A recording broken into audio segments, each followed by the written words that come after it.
the annual dues are $25.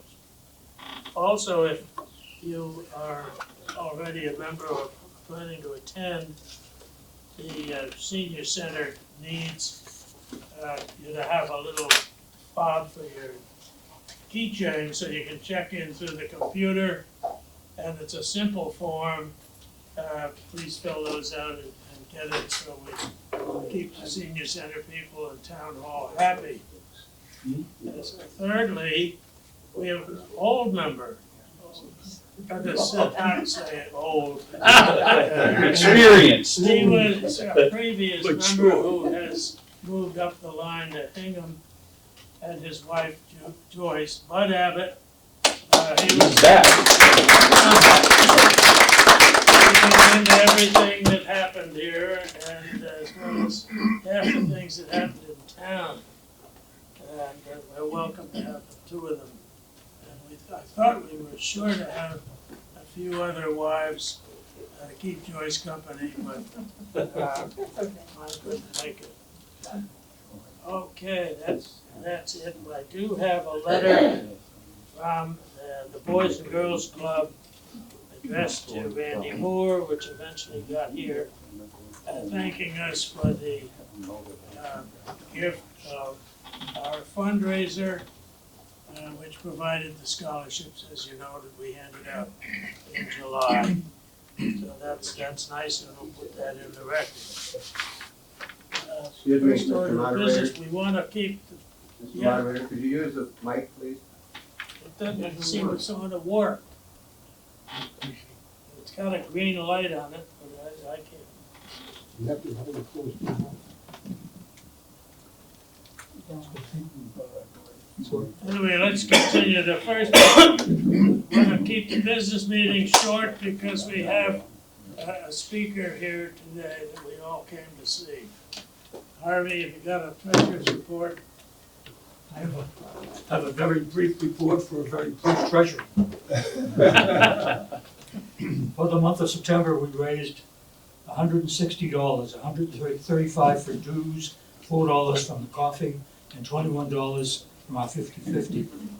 And we expended $100. The $100 was for the printing that the high school did for us for the little pamphlets or brochure. So the net was that we increased our treasury in the month of September by $60, whopping $60, I should say. We started the month off with $2,076, and so we ended the month off with $2,306. The mic's working now. They're gonna plug Where it is it inside, going? not the top. Oh, Took it. there. There it is. And that's the treasurer's report for the month of September. Any questions? Okay. Okay. We have a motion to report be approved. So, any discussion? All in favor, please say aye. Aye. Negative? Carried. The secretary's report. The minutes of the meeting of September 12 were circulated with the newsletter. Are there any additions, corrections? If not, may we have a motion to have them approved? So moved. Second. All in favor? Aye. Opposed? Carried. Forgot to mention in the introduction that these are the brochures that the high school printed the third time they've done it for us. The contribution was for the benefit of Mike Looney's work in the CTE department, whatever that is. So and that's, we'll see it when we have a tour of the high school next February, which I'm working to have scheduled. That is, oh, well, the other thing is, on December 5, we have one of our favorite times of the year, the high school high fives. Up to 10 students come talk to us about where they came from, what they're studying, where they hope to go to college, and what sort of a life course they're on. And then we all go to lunch. And the holiday lunch is going to be at Bucatino's restaurant again. We had a good time there last year, and we received quite a number of, I received anyway, quite a number of appreciative notes about the location and so forth. So I'm gonna pass around a sign-up sheet. Now, when we sign up, keep in mind that with 10 students, the superintendent of schools, new principal Kathleen McSweeney, who we have yet to meet, and Lindsay Kett, our old pal, who's the counselor for the group, they all come at our cost. So anyone who can add a little to, or something to the cost of the lunch for themselves, please do so. The price per person at Bucatino's has gone up $2 since last year. So I figured we had to raise our $1 on our request. That would be $35 per person. So the 35 wives, of course, are invited, and please sign up and bring a check to the November meeting, which would be very helpful. Then my report otherwise, I think I just covered it. The report of the Charitable Contributions Committee. Jim Roddy's here. Jim, you have your report? I can do that. If I could, let me just stand off to the side. Jim and Russ Maloney were the members of the Charitable Contributions Committee following in the tracks of Mr. Abbott, who is no longer active here every month. Well, Russ made sure we continued the tradition. That's Good. Russ Mahoney, Maloney. Maloney, and I met to review the Men's Club history of past contributions for consideration of the continuation for this year. We briefly discussed alternative giving, but concluded to continue with prior year's history. We are proposing that the Mashpee Men's Club donate $100 each to the following organizations: American Red Cross, Heroes in Transition, the Mashpee High School Scholarship Fund, Mashpee TV, Cape Cod Museum, and Friends of the Mashpee Library. In addition, the club is to purchase 10 Stop and Shop gift cards for distribution by the Mashpee Senior Center's Outreach Office for gifts to members in need. The total contribution gift is $1,100. This is to be made in form of a motion. That we accept the report of the committee. Please. So Second? Second. Any discussion? We can discuss at another time whether we want to modify the list, start again, or what we do. This is for this year, and with Bruce having just left, this was the best we could do, I think. A question. What? How does that differ from what you did with the Boys and Girls Club? That was a fundraiser that we did during May and June. It's the only one we have, with soliciting at the two shops, Stop and Shop and Roach Brothers, on Saturday mornings, and we raised, Harvey, a little over $11,000 to cover 3 Youth of the Year scholarships, and the balance went to their general fund. So this money comes out of the dues money? This company committed the Yeah. dues money, the coffee money, drink more coffee, buy more tickets.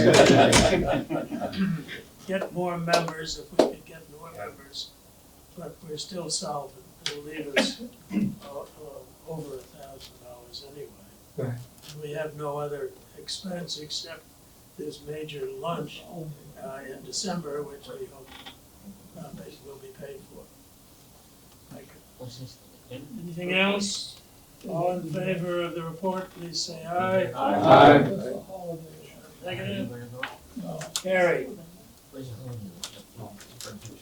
And then the last item of business is the program committee, and Bill Withers will present his report. Sign up. Thank you, Barry. So last month, excuse me, last month, we had a magnificent day down at Hui. So anybody that didn't go on that tour last month, please, we'll try to arrange it again next year, try to make it. We had a wonderful time. Jim Sarrett put it together. We sat on benches overlooking Eel Pond. We had a magnificent tour guide in the name of Hovey Clifford, who was an old timer from Hui, gave us a history of the institution and the region. It was just a phenomenal day, great weather. We went and we toured one of the Hui buildings, and then we went out for a walk on the dock, saw the gigantic titanium sphere that was part of the very first Alvin submersible. And then we went to the landfall and had a wonderful lunch.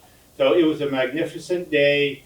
I'm going to talk to Jim, see if he can put in an order for the same weather for next year. And please, if you didn't make it next year. And if you did make it a month ago, please come again. It was a wonderful day. In 2 weeks, we have a tour scheduled for the Boys and Girls Club, talking about the Boys and Girls Club. So we spend a lot of effort raising money for them, and we thought it'd be a good idea to go over and actually see the club, find out what they're doing, find out their new plans for the new center that they're putting together. And then we're gonna go to the 99 restaurant, which is right around between Cook Seafood and Stop and Shop, right around the corner. So the whole thing you could probably do on foot if you wanted to. So it's gonna be an easy day. In 2 weeks, we have a sign-up sheet here for anybody that is able to go. And then next month, in November, we're planning on having a tour of the Upper Cape Tech School and having a lunch up there, and that is always a wonderful time. So that's what we have until actually January of next year. That sounded pretty good. Thanks, Bill. Now, we come to the guts of the meeting. A man who needs no introduction here. He managed to write a few books during his lifetime, and most of them, or some of them, are here. It's how many? You're not 100 yet, but I mean, it's not 100 books yet. 72. Wow. Oh. 72. The newspaper said 80 or something. Well, they lie. The whole secret is I'm Marty- old. Marty Sandler started life as a. But it was a big thing that's happened since the last time I was here. What? I won the National Book Award. Yay! And thank you. That's the highest award in literature, and at first I was wondering, was it for my looks or my writing, but it was for my writing. Well, not only that, but this year you had a second Pulitzer nomination, I believe. Yeah. I didn't get the prize this time. No. Last time you did. Marty does all his own research. He writes, what, 3, 4, 5 books at a time. Longhand, for gosh sakes. For gosh sake. For God, yeah, his sake too. But that's what he does, and that he really needs no further introduction here. Our favorite speaker of the year, Mr. Sandler. Excuse me for sitting down, but I got a need that's going out. And I hate it when the audience has to pick me off the floor. This is football season, and I know we're all football fans, most of us, so I have to tell you a joke I heard. I really do. It's about this small school that has never really won anything. And all of a sudden, this big Hulk, this incredible football player, comes to the school.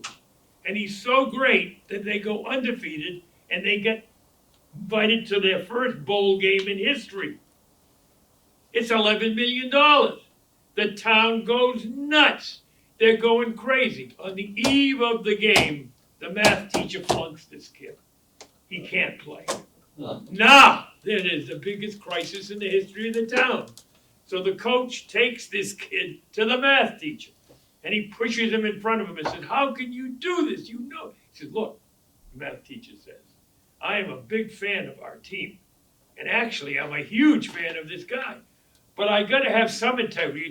I gotta tell you, I do understand how important this is. I will ask him one math question. If he can answer it, he can play. If he can't answer it, he can't play." So with great trepidation, the coach pushes this Hulk in front of the math teacher and says, "Ask him your question." He says, "How much is 2 and 2? And the kid says, 4. And the coach says, "Give him another chance." All right, so that's my anti-coach story. I've got several, and I appreciate it always, several emails from some of you asking me to please start by talking what I'm writing about next. So I've been writing, my son owns the Massachusetts News Service. He also owns the Texas News Service. He's a great writer and a great kid. And one of the things we've always had as an ambition between us is to write a book together. We finally have done so. And it's about baseball. And it's called That Shining Season. Because we believe that the season of 1941 was the greatest season of all time. And briefly, let me tell you why. That's the year in which Joe DiMaggio hit in 56 straight games. That's, I think, the greatest statistic. It'll never be changed, broken. It's also the year that Ted Williams hit over 400, 406. I just read something that says that, and though I didn't know this, in those days, if you hit a sacrifice fly, it went against your batting average. He hit 19 sacrifice flies. If that had been today, he would have hit 429. Anyway, but the thing that and it's also the year when the Brooklyn Dodgers, the crazy Brooklyn Dodgers, the bums, for the first time in history made it to the World Series. And when the World Series was being played, it was tied at 2-2, and in the pivotal game, the Dodgers were ahead of the Yankees, and there was 2 outs. And all they needed to get was Tommy Henrik out, and they were going to be 1 game away from winning. They had 2 strikes on the guy. Hugh Casey threw the pitch. Henrik swung and missed, and Mickey Owen dropped the ball. And it went back to the backstop. Oh, no. And the Yankees, oh yes! Yeah. And then the Yankees proceeded to get 7 straight hits and win. And of course, the next day they won. It's an extraordinary season, but it's what makes it really extraordinary. It's all played against the backdrop of America going to war. It's 1941. So Hank Greenberg gets it, drafted, and then one by one, the teams start losing their players. So it's the year that the St. Louis Browns, for the first time in history, do well. Because for some reason, they got like 20 guys who don't get drafted. Anyway, so that's what. The other book I'm reading is, there are more books about the Civil War than ever, and I didn't think I'd ever write another book about the Civil War. But I'm writing a book about the Civil War in a way that's never been done before. The Civil War takes place less than 20 years after photography is invented. And up until the time that the war takes place, the one way to get your picture taken is through a daguerreotype. You sit before the camera, you have a neck brace, and you sit there for maybe 8 minutes while the exposure is made. And that's it. But just before the Civil War begins, the stereograph is invented. Pictures in pairs. you have a very simple viewer, and you can see the pictures in 3D. And I wish I had more time to explain how the stereographic viewer, the stereographic picture, and there were millions taken, became the television of its day. In every home in America, people watched. There were humorous pictures, there were a little bit sexy pictures. There were, most important, there were pictures of foreign lands that you're never gonna go or ever see. And now here comes the Civil War. And what happens is when they start seeing pictures of the wounded, and for the first pictures ever taken of dead Americans on the battlefield, it changes the people's notion of war forever. So it's a very important book, which will be written brilliantly. And so that's what I'm doing now. And we keep going, we keep hoping that when I finally croak and they take me to the cemetery, just as they're putting me down, the coffin will open and I'll say, wait a minute, I got one more paragraph. And I'm very, very lucky at my age, I can keep doing it, there's no heavy lifting. I keep doing my own research. And having, the National Book Award is the largest award, and way more than even the Pulitzer Prize. So that if I wanted to, I could write 10 more books this year, but you know. So I'm very lucky, I'm not just sitting on a couch and you know. Wow. And so far, this hasn't gone, we'll see how long it'll last, but anyway. All right, let me tell you, the book that just is about to come out is a book called Shipwrecked. I posed for the skull. But anyway, it's the only book I've ever done that's based on one sentence. I don't even remember where I read the sentence, but the sentence that I read said, you all hearing me in the back all right? Yep. I think they're hearing me in Orleans, but anyway. Okay. That one sentence said, the vast ocean floor is the world's greatest museum. And it's absolutely true.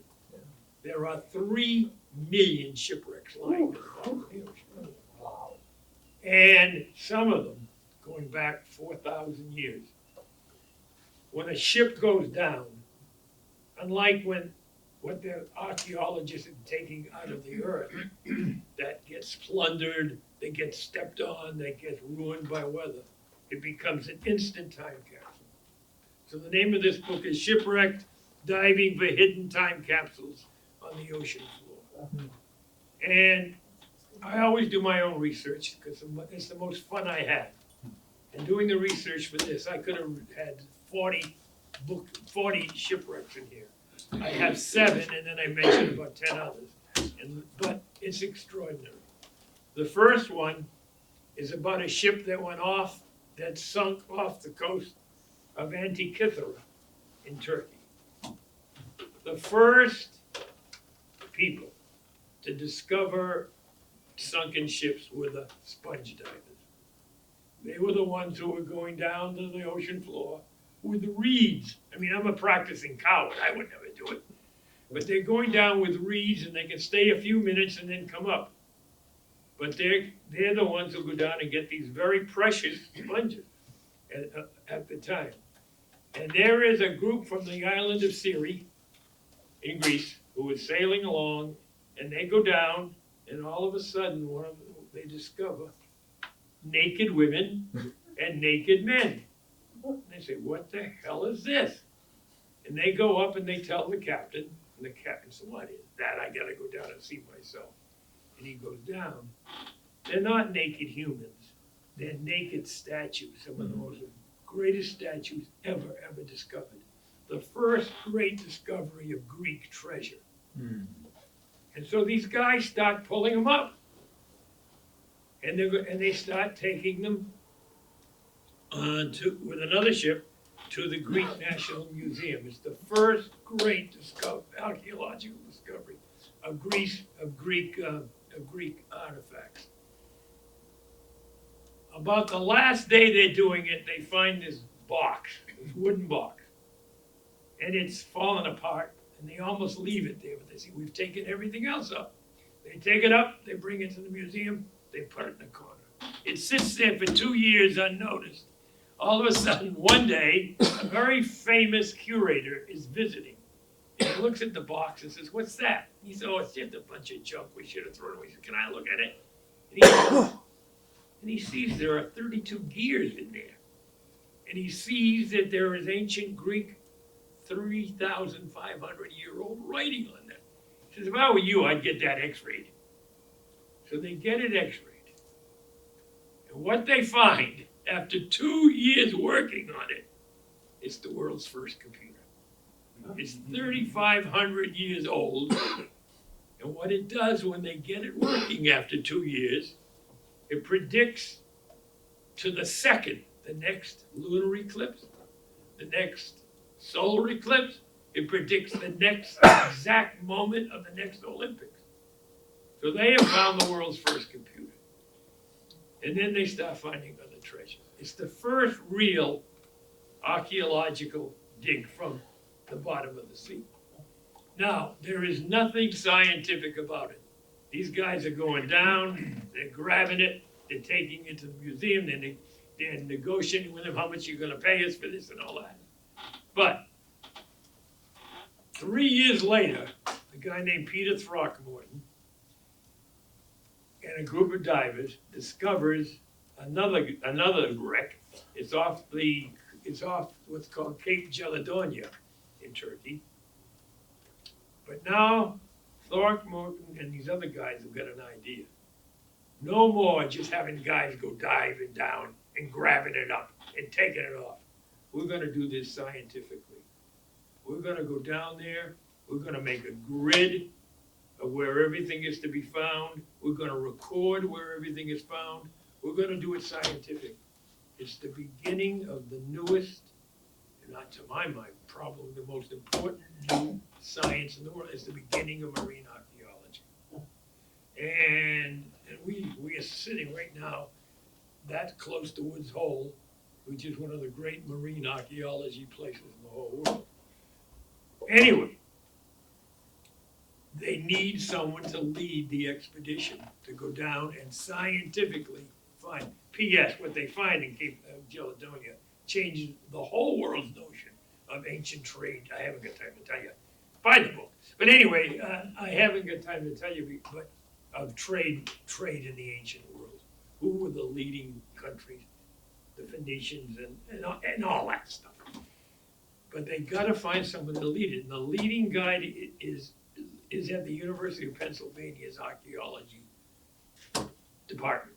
So they go to get him. But he's off doing a land expedition somewhere, God knows where. But he has a star pupil named George Bass. And they say to George Bass, "We want you to lead this expedition." This raw kid. He says, "But, do you know how to dive?" He says, "Of course not." He says, "In the next 2 weeks, you've got to learn to dive, because what's going to happen is that in order to do this scientifically, no more are they just going to be sponge divers or amateurs. It's going to be scientists, archaeologists who know how to dive. They're going to do the diving, because then they're going to set everything up." So Bass goes to the YMCA and he learns to dive. And within 2 weeks, he's in Turkey, off the coast, and he conducts, and that is the beginning of marine archaeology. He becomes the father of marine archaeology, as you'll see in a minute in this brilliant speech. He doesn't quit. Anyway, one of the other ships that I researched and found and fell in love with was a ship called the Mary Rose. The Mary, you keep nodding. Do you know all this stuff? I'm enthralled. I don't blame you. I'm enthralling. And humble. Oh, very humble are me. Yeah, right. Anyway,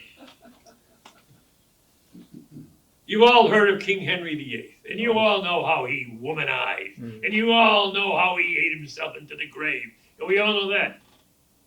When he first became king as a very, very young man, he was very, very handsome, and he was very, very accomplished in many areas. He is the father of the British Navy. which he created the British Navy, which became the most powerful, accomplished Navy in the world. And the French are always attacking the British. And the British are always attacking the French. And now we're in a period where the French are about to attack the British again. King Henry VIII said, we finally got to build a real modern Navy. And so he starts to have ships built, but he wants his flagship to be especially great. And so he names it the Mary Rose in honor of his sister. He has it built. It's the first ship ever built that has portholes for cannon that can fire a barrage of guns. Up to this time, it's always on the deck. It's a pain in the ass. They roll over and they went the whole thing. They're getting ready for the French attack. And the French do attack in a body of water right off Portsmouth called the Solent. And now here are these hundreds of French ships. Here are these hundreds of English ships ready to go meet them. And they send out the Mary Rose to lead it. And the Mary Rose goes out, and they open the portholes, and she fires. And then she's going to turn so that she can fire on other ships. And as she turns, this enormous wave comes up, because a lot of enormous waves. Except one thing, they forgot to close the porthole. Oh, no. And these tons of water pour in. The damn thing sinks. Now King Henry VIII is standing on the shore. He's got all of his followers, all of his lackeys, and there goes his ship. Plunked. It's a terribly valuable ship. And for years and years they tried to find it. And a couple of guys sort of find it and sort of bring up a cannon, but that's it, and it slides. But then there's a guy named Andrew McGee. And the thing that I found as I did my research for this book is there's always somebody who just won't give up. Who just said, I'm going to find that damn ship. I'm going to make it my life's work. Now there's, many of them are going after treasure ships. They're in it just to get the money they can get from finding it. I did a brilliant book called The Widow. And, and it's like George Clifford, who I admire him for what he did, but he's in it for the money. He's in it for, and there's nothing wrong with that. And, but there are others, many others, who are in it to find the best line I found in doing the reading research for this was, it's not what we find, it's what we find out. And it's very important, because what we find out is more about the past than anything we find from what we dig on the earth, from the archaeology. Anyway, this McGee gets 250 volunteers who are as crazy about finding this ship as he is. And they're called the McGee's Marauders. And they look, but McGee knows the secret is going to the library. To go to the marine libraries and find out just where did these ships go down? Just what did they look like? It's not the digging that's most important. It's the research. And they do, and they find, and they send them down, and they find the Mary Rose. And the damn thing is almost intact. And so what they do is they have this outrageous idea. They're gonna bring this damn 10,000-ton ship up in its hole. And for years they work on putting a cradle under it. A couple of times they started up and the cradle falls apart. And finally, in the largest viewed audience, television audience in history, they're watching the harbor, they're watching the harbor, boom, there's an explosion, up comes the Mary Rose. And today, you can go to Portsmouth, which I did, England, and you can see the Mary Rose. But the thing that's amazing about this, I'm such a neophyte in all this, the thing that's amazing about this, you can't just bring them up, even part of them up. You've got to preserve them. You've got to conserve them. And that's as big a job as finding them. It's as big a job as getting them up. They poured water on the Mary Rose for 20 years. 20 consecutive years.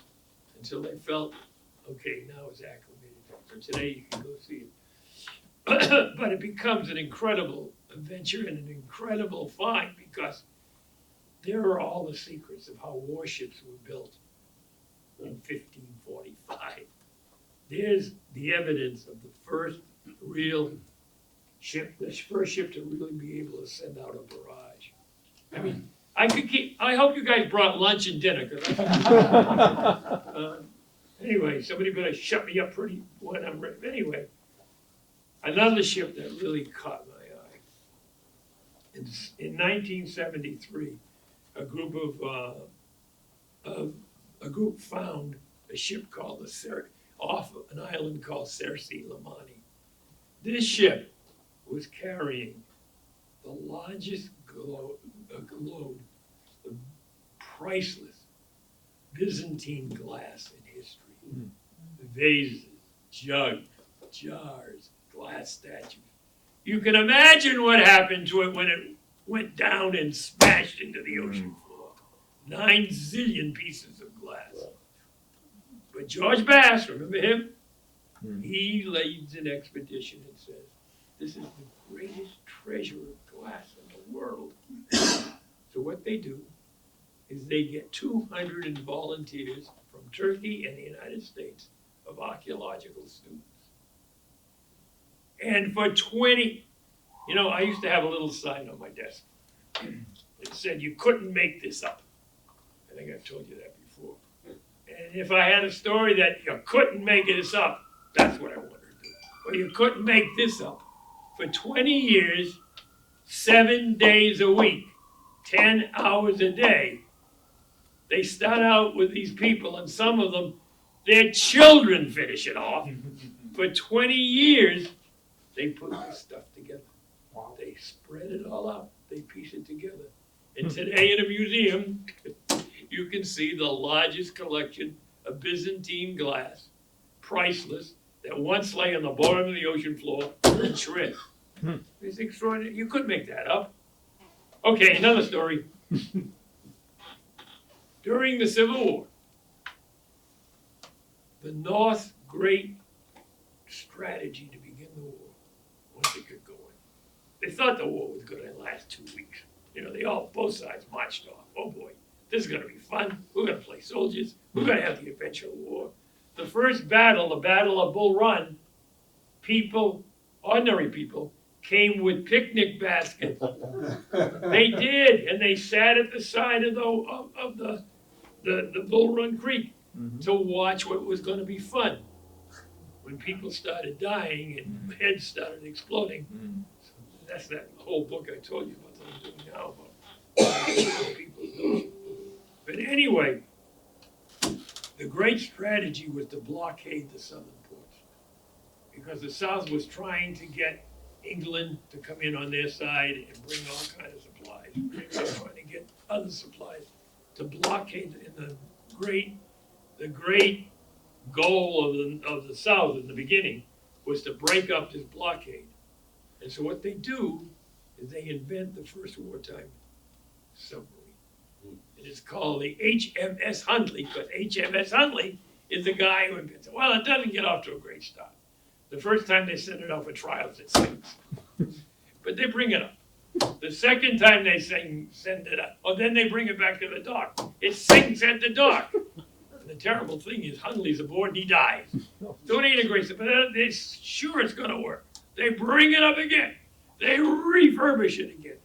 It's a tube that runs like the length of this table, and there are 8 guys in it, and they're seated at paddles, and they're pulling the paddles, and that's what makes the submarine go.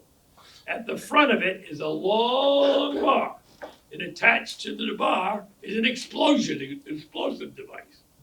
And the idea is to go to the ship that's blockading, get underneath it, go up, clench it, they can get the hell out of there.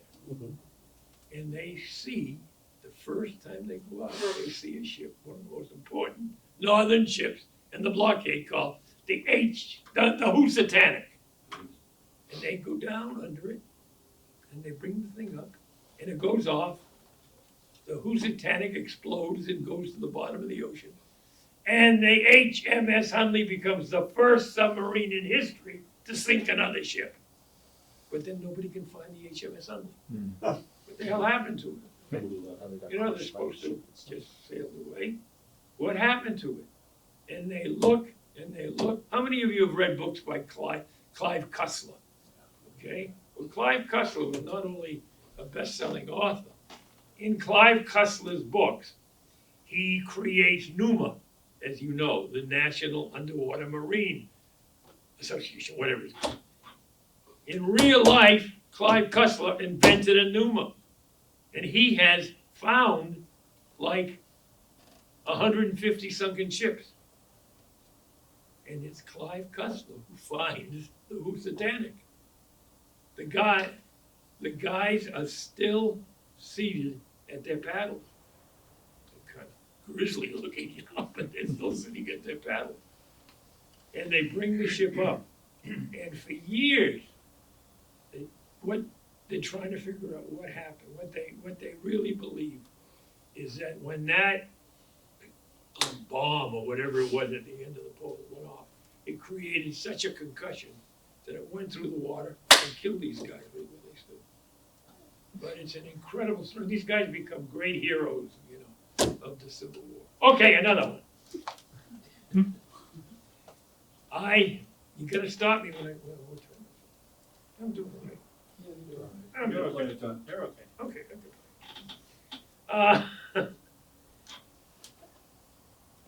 the ship that most of us love, the story that most of us love, I'll just repeat it very quickly. I did a whole book on this, is the Widow. And we know there's the Widow Museum. And you just cannot do a book. I only mention it briefly in this book because I did a whole brilliant book about it. But it's an extraordinary story. I mean, there's a story about this guy named Sam Bellamy, who is a British sailor. But when the British-French War is finally in, the War of Succession, there's nothing for these sailors to do. And they're getting paid, and the British finally said, we're gonna get rid of them. And so one day they dump tens of thousands of sailors. So what's Bellamy gonna do? He comes to Cape Cod. And he falls in love, supposedly, with Marie Hackett. We don't know if there really was one. I mean, today there is still people who think that she roams the cliffs and the sandbars of Wellfleet. But he meets her supposedly. Her father doesn't want her to have anything to do with him because he's a sailor and he's a poor sailor. But he's got a plan. And he finds a rich friend, and they're gonna go and they're gonna find a ship that went down in the Caribbean, one of the royal treasure ships of the Spanish fleet. And then he's gonna find them, and he's gonna get rich, he's gonna come home, he's gonna marry Maria, he's gonna take her to an island, and they're gonna live forever. Much of this is true, amazing. So he goes there, when he gets there, he finds that the Spanish have already come and recovered the ship, recovered the treasure. So now with all the bragging they've done, and all the publicity they got, what is he gonna do? We ain't going home. We're gonna become pirates. True story. You couldn't make it up.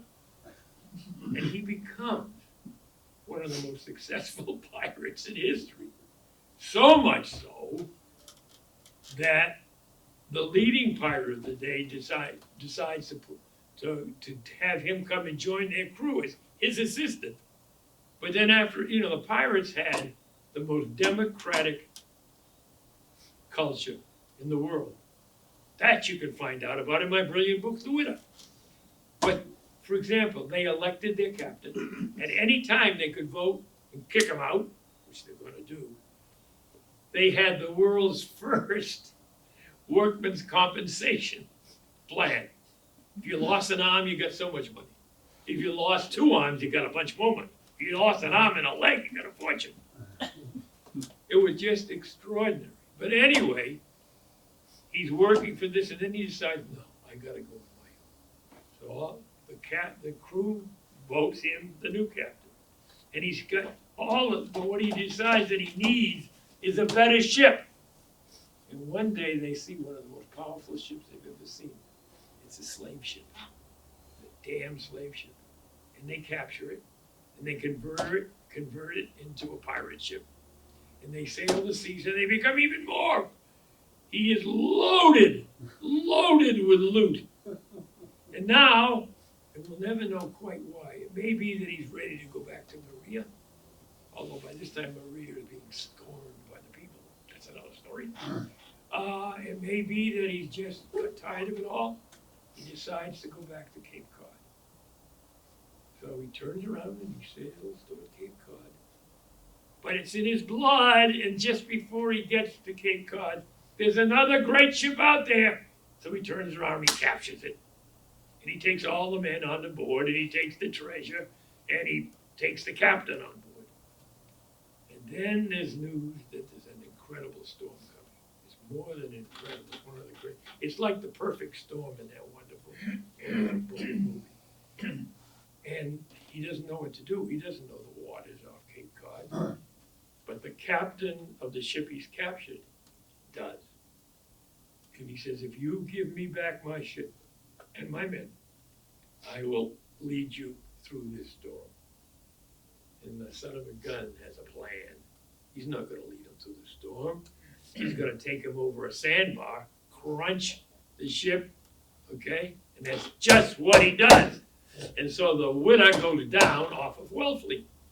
It's a real Cape Cod story. I mean, it's a wonderful Cape Cod story. I mean, you know the Cape Codders of that day. Oh my God. There was a very famous prayer that was said in all the churches. And it said, oh God, please do not have a shipwreck happen. Please do not let a shipwreck go down. But if it does, please have it done in my backyard. I mean, in schools, the kids would look out the window, and the teachers, looking for a shipwreck, and when they saw one, that emptied the school. I mean, they went around before they finally started to look for the widow. It was so looted that, you know, on the shore, what was left in the shallow. I mean, buy that book or get it out of the library. It's a great book. But anyway, so I did and you know, I've met Barry Clifford, and he's a very, very interesting man. And you know, again, like Alexander McGee, these guys are driven, and you know, he thought he had, and the world thought he had, an even bigger discovery. About 8-9 years ago, he thought he had discovered there are ships out there that we really want to find. We want to find the Bonhomme Richard, which was the big ship of the Revolutionary War between John Paul Jones, where he says, I have just begun to fight. They want to find Columbus's Santa Maria. Now, Columbus is not in good standing these days, and that's why it's Indigenous Peoples' Day. But they want to find that, and Clifford thought he found it, and a lot of the top archaeologists in the world thought he found it. And when they started examining it, they finally discovered it's a ship that's even older than the Santa Maria, but it's not the Santa Maria. But these guys keep looking. I mean, they just found the Endurance. I mean, Shackleton's ship. That's what made it very interesting to me. I hope I get to the last one, because there's another one I want to tell you about. But anyway, every year, one of the things that happens in this excavation of these ships is there are only a certain amount of time that you can excavate them. The weather in the winter off Wellfleet, you can't go out there and do it in the summer, because they have found a fortune in jewelry, in all the loot, but they haven't found in between the decks the bag. One of the other things about the democracy of the pirates, they shared the loot equally, and they're all in pouches. They haven't found them. They're there. Makes me want to go out and look, you know. But they have, so they keep looking. God knows they'll keep looking forever to see if they can find it. The last ship that became a big part of this was in 1800, in the 1800s, the early 1800s, the Great Quest. It's called the Arctic Grail. The Great Quest was to find the Northwest Passage. You know, in order to get to the north, to get to India, in order to get, you had to go overland. There was so many bandits, you could get killed. And it was such a treacherous journey and so forth. But if you could find your way through the Arctic, and so starting in the 1828, 29, the British sent 4 expeditions up. Some of them were incredible. The first one was by a guy named Ross and a guy named Parry, and they got through what the British never ever understood was the Arctic is never the same 2 years in a row. So they kept making progress, figuring, okay, next year we'll go up, it will start, that's not open anymore. The big mistake they made, the huge mistake they wouldn't listen to the natives. They were savages in their eyes. I mean, these guys were going in summer clothing and flimsy boots. They see the Inuit, how they're dressed, and that's how they survive. They never dressed like them. But more important, the Inuit knew what was going on, but they never talked to these savages. And so, the other is, they never talked to the whalers. They looked down, the whalers had been going up there for years. There was one guy who really knew and wanted to join them. No, you can't, you're a whaler. They just wouldn't listen. That first expedition that went up, this guy, Ross, is moving along, and all of a sudden, there's this huge series of icebergs. He can't go any further. So he tells the guys, we're going home. They weren't icebergs, they were a mirage. No one had ever known of a mirage up there. He goes home in disgrace. Meanwhile, he goes back 3 more times. One of the guys that goes up early is John Franklin. John Franklin is an interesting man and an explorer. And he goes up. I haven't got time to tell you everything that goes on. It winds up that about 20 people of his expedition die, and he survives by eating his boots. He becomes famous as the man who ate his boots. That's what a hero he is. He's also got a wife, the only woman in this entire Arctic story, Lady Jane Franklin. She's very rich, she's very influential, and she's going to become like the main character in this whole story because day after day after day, she bugs the Admiralty. She bribes the Admiralty. She buys ships, telling him, I want you to name my husband the leading explorer and send out the biggest expedition.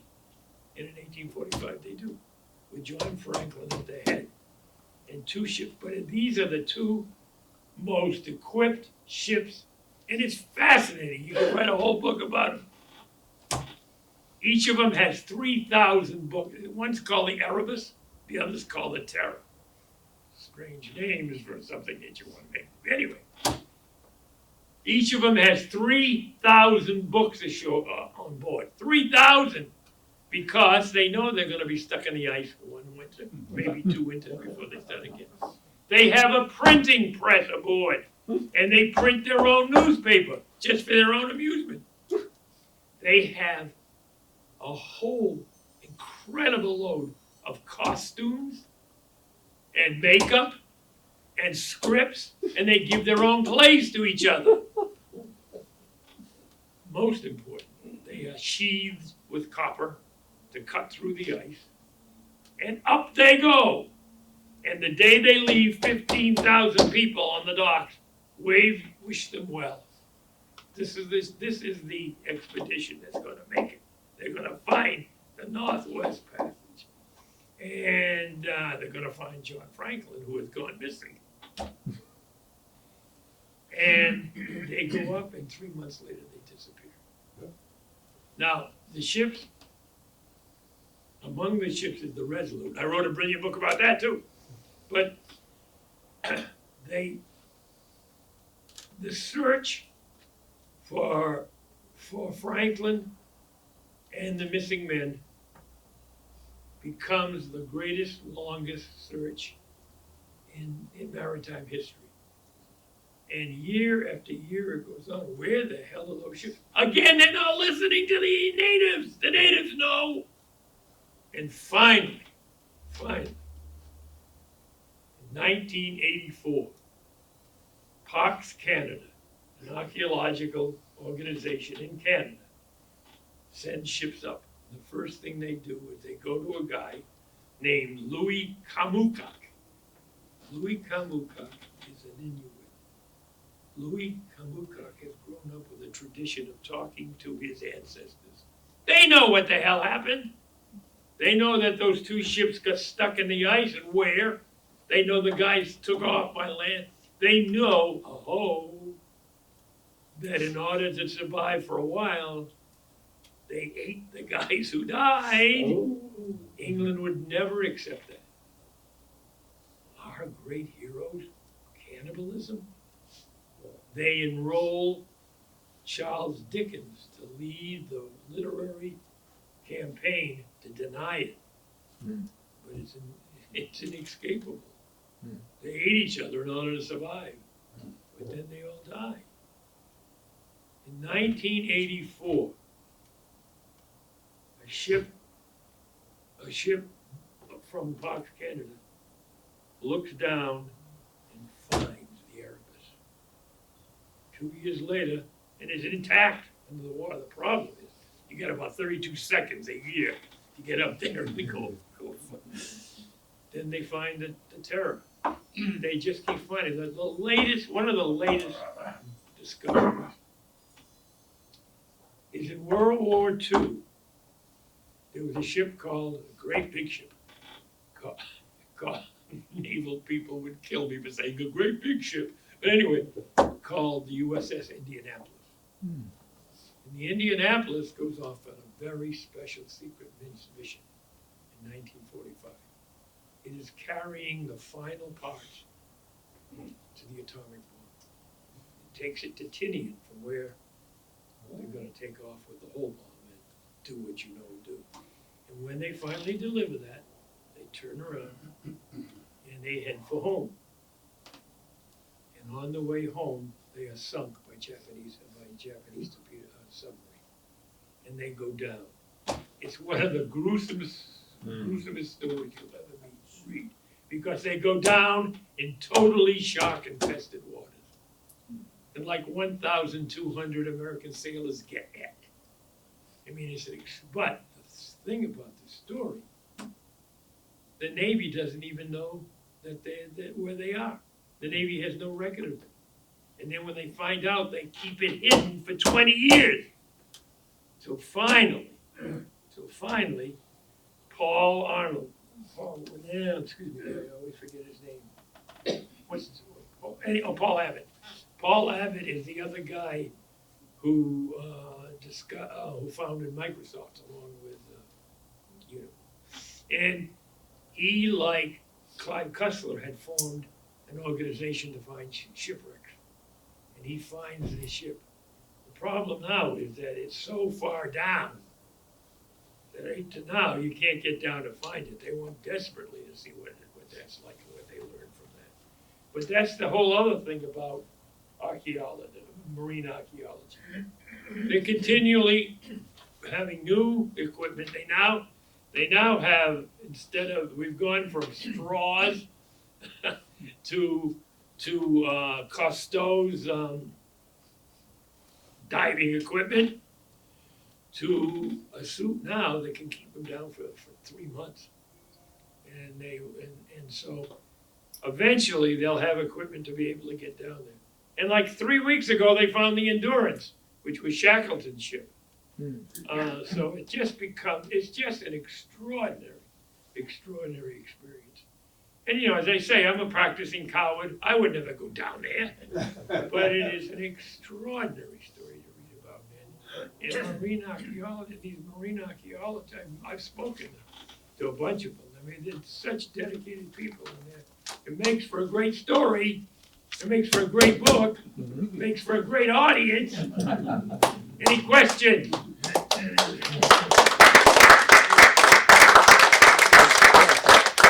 That's quite the story. These notes, yeah. Cost you $10. Please, somebody ask me a question. Marty, Yeah. I have a question. Is there any continuous theme running through your books?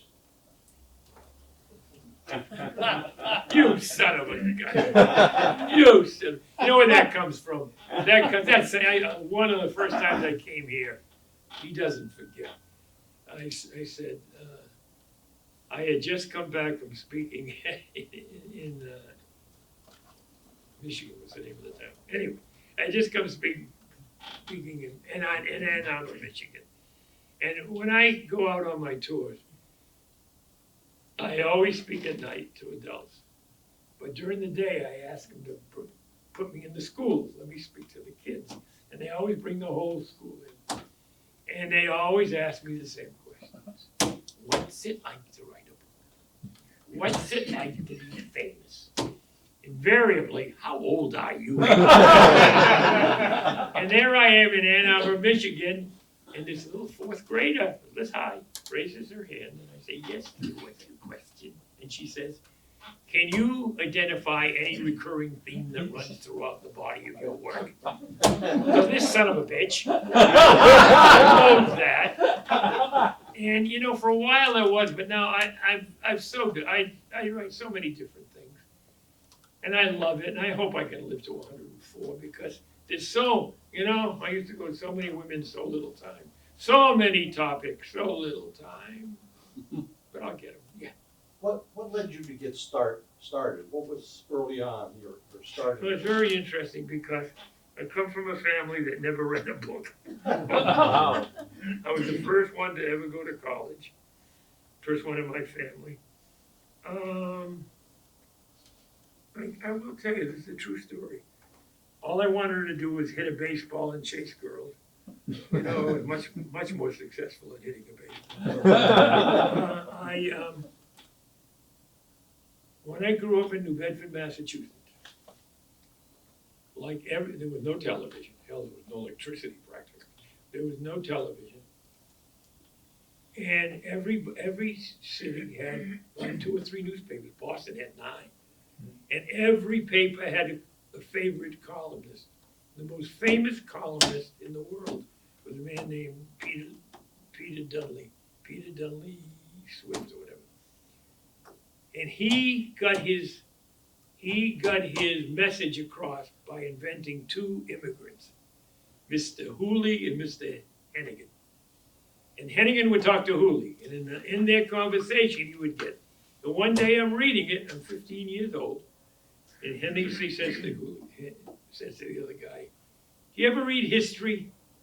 And he says, "Nah, I never read history." He says, "Why?" He says, "Well, I find that historians is like doctors. They feels the head, they takes the temperature, and they tells you what a country died of."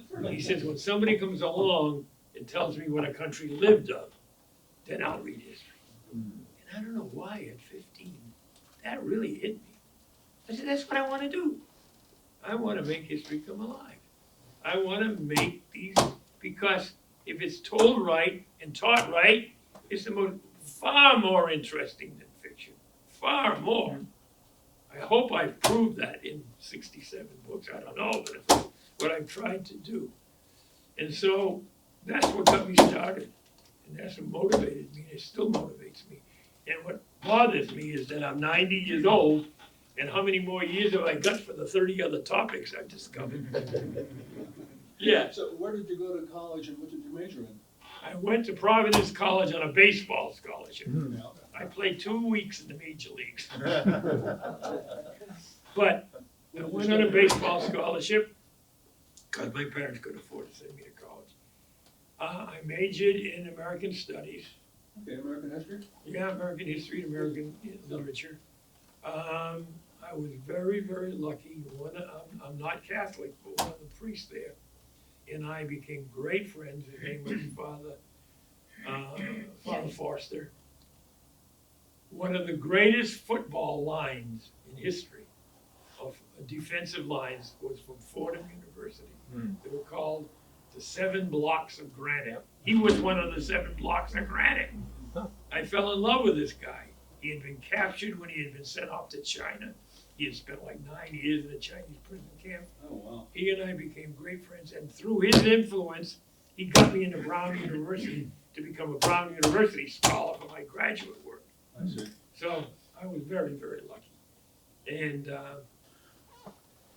I've loved it ever since. So you were doing history there at Brown as well? Mhm. Okay. Yeah, What does your writing day look like? How often, how many hours do you put in? well, for the Jewish people in the audience, they'll understand I'm a Meshuggah. I'm crazy, because it hasn't changed since I was younger. I get up in the morning, well, it has changed. I used to get up at 5 o'clock and be at my desk at 7. I now get up at 7 o'clock, I'm at my desk at like 8:30. But I write 7 days a week. I look forward to it every single day. I love baseball, I love football, I love basketball, I love going to movies, but this is my favorite thing. How many hours? 8, 9. Oh, wow. Well, it helps that I'm too old for sex now, so that frees up a lot of time. And I'm still at it, and I love it. What I do is I have a little secret of my own. When I'm done at the end of the day, I never end with ending a paragraph or ending a chapter. I always end in the middle of an important sentence. And I end in the middle, so that the next day, I can pick it right up and get it flowing again. I've never had writer's block. And it's the most fun thing I do. It is, it's the most, fortunately, I was married to a woman for 45 years who reveled in what I did and helped me and worked along. So it was never, why do you have to write so much? You know? And also I am, I'm the biggest egotist in the world. So if I hadn't gotten all this fame and glory and awards, I probably wouldn't have kept doing it. But I love it. Yeah. So when and how do you do your research? Well, first of all, I'm very fortunate that I was born in the age of the computer. If you're gonna do nonfiction and you don't use the computer, you're an idiot. There's a lot of crap on there, but there's a lot of wonderful stuff. And after 45 years, I've learned what's good and what isn't good.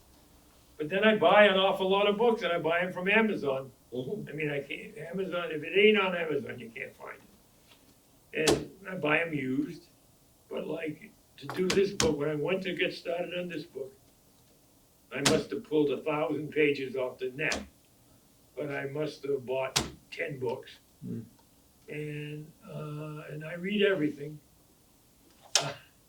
People always ask me, how large is your research staff? It's me. And there's real reasons for that. One, while I'm researching a book, that's when I get my ideas for a next book or a next book. Because, like, for example, when I did my book on Trapped in Ice, which you've got right here, I read about it, I kept finding hints about the story about there was this great big British explorer ship that got abandoned in the ice called the Resolute, and it was abandoned on its own in one of the most extraordinary adventures in nautical history. It sailed 1,200 miles on its own without sinking before a whaler from New London discovered it. And I said, I gotta find that. And I kept looking for stories I couldn't. And one day, I'm giving the keynote address at Mystic Seaport, and the people come up to have autographs. And one of the guys says, hi, I'm Bill Hinney, and I'm the curator here. And I said, nice to meet you. And then in a throwaway question, I say to him, you never heard of a ship called the Resolute, did you?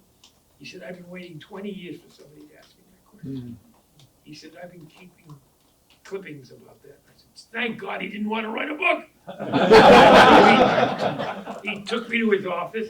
No, it wasn't the whole thing, but that was the beginning of my research. You've got to be lucky. I mean, I was so lucky, when I did my book, The Letters of John F. Kennedy, first of all, how lucky, why hadn't anyone ever done a book on the letters of the most popular president of the 20th century? Now, there never will be another book on the letters of any president. There'll be the emails of Obama, you know, it'll be the Twitters of, you know, but I got so lucky there because I said, Ray, I'm gonna write this book, and the publisher's giving me big money to buy it. So now I'm gonna go, almost all the letters, the majority of the letters are in the Kennedy Library in Boston. So I'm gonna go up every day, and I'm gonna get to that library by 8:30 when they open. And I'm gonna go through as many letters as I can until I read enough so I get a book. So the first day I'm all excited, and I get on the Southeast Express. I get up and I start going, I hit the Southeast Expressway, Come to a and I desktop. sit there for an hour and a half. And then when I finally get there and I go through as many letters as I can, now what's my reward? I get back on the Southeast Expressway in my shower. I sit for an hour. And the first time in any book I've ever done, I can't do this. They just can't. So would you believe that very week, the Kennedy Library announces that they have digitized all of it. So I sit in my office, hour after hour. I didn't go through all 2 million, but I went through 200,000.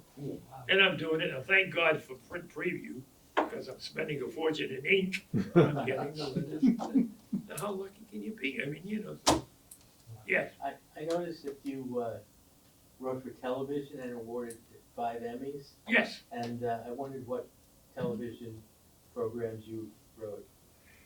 I did. I actually have 9 Emmys. Oh, well, this one But says who's 5. counting? I did a series called This Was America. And it was at a time when Channel 5 in Boston was the best independent television station in America. And they were doing lots of independent programming. And long before Ken Burns, and I'm not knocking Ken Burns because he's wonderful, but long before Ken Burns, I did this series based on still pictures of America at the turn of the century. And it won, I don't know how many Emmys it won, every award there was. And Bill Shatner narrated it. And that got me started. I did a series called The Entrepreneurs with Robert Mitchum, hosted it. And I had to have special guards to keep the women from attacking Robert Mitchum. And, you know, they're all challenges in this business. I did a series with my good friend Hal Holbrook. That was fun. And I loved the glory. Oh, but this ham, I'm walking around with Robert Mitchum. And I'm walking around with Bill Shatner. And I'm just as much of a celebrity, you know, but it's kind of a phony business. but I'll tell you, the story is amazing. Cape story. Over here in Quissit Harbor, in Quissit, there's the home of the National Academy of Scientists, the most important scientists in America, maybe even in the world. And when we decided we were going to do a 13-part series on This Was America with Bill Shatner, the producer says, let's go. He's going to be on the Cape at Cape Playhouse. So while he's here, we'll film him. We'll get him to do most of the stand-ups. So he says, let's go find a place to shoot this series. I said, what do you mean find a place? Get in the car. So we get in the car, we're driving along, and he sees the home of the National. He says, that would be a great place. They're not going to let you do that. They're not going to. This is television, Marty. You don't understand. We drive in, we meet Phil Handler, the head. He says, you mean you're going to have Captain Kirk? I said, yeah. He said, yeah, you can use his place. He takes his scientists and moves them around in different buildings. And for 2 weeks, we take over that place. Because it's television. So, you know, it's been an interesting career. I've been very lucky. It's been an interesting career. And when I won the National Book Award, from that moment on, I could write a book a day if I wanted to, you know, or sign for a book a day. I could, you know, and that's a crapshoot. I mean, Maya Angelou never won the National Book Award. Come on, you know, but I did. And I brag about it, and I walk into a building and I say, it's awful hot in here. I think I'll take off my National Book Award. Yes, sir. I was wondering, how old were you when you wrote your first book? And in your lifetime, was there ever a time when you were not researching or writing a book because other things in your life were Yeah. taking precedent? Maybe during my divorce. P.S. I got lucky and met the most gorgeous, wonderful woman in the world. And for 47 years, we had this incredible, and you knew her. Sure did. Yeah. But no, I just, it's absorbing my time. But as I say, I do all other kinds of things, and when I could run around, and when I was the senior tennis champion at Cape Cod, I was playing tennis 4 days a week, you know, and I mean, so I didn't become just a grunt, but it's a lot of hours in the day, and fortunately, I've never needed a lot of sleep. Now as an old man, I don't get a lot of sleep anyway, but how many of you guys are up in the middle of the night? Look at this all! Look at this all! And I don't, anyway. How old were you when you wrote your first book? I was not young. I was like 35 or 30. 35, okay. Yeah, but I made up for it by living to 90. Congratulations. Thank you. Yeah. Yeah, and I am not a model of good eating. I am not a model of taking care of myself. I mean, as an athlete, I did a lot of exercise, but other than that, you wouldn't believe the crap I eat now. Shall we, How about an applause? well, we better have. How some- about my thank you? Can I say this? I still speak all over. This is still my favorite audience, and I will never not come if you want. Thank you.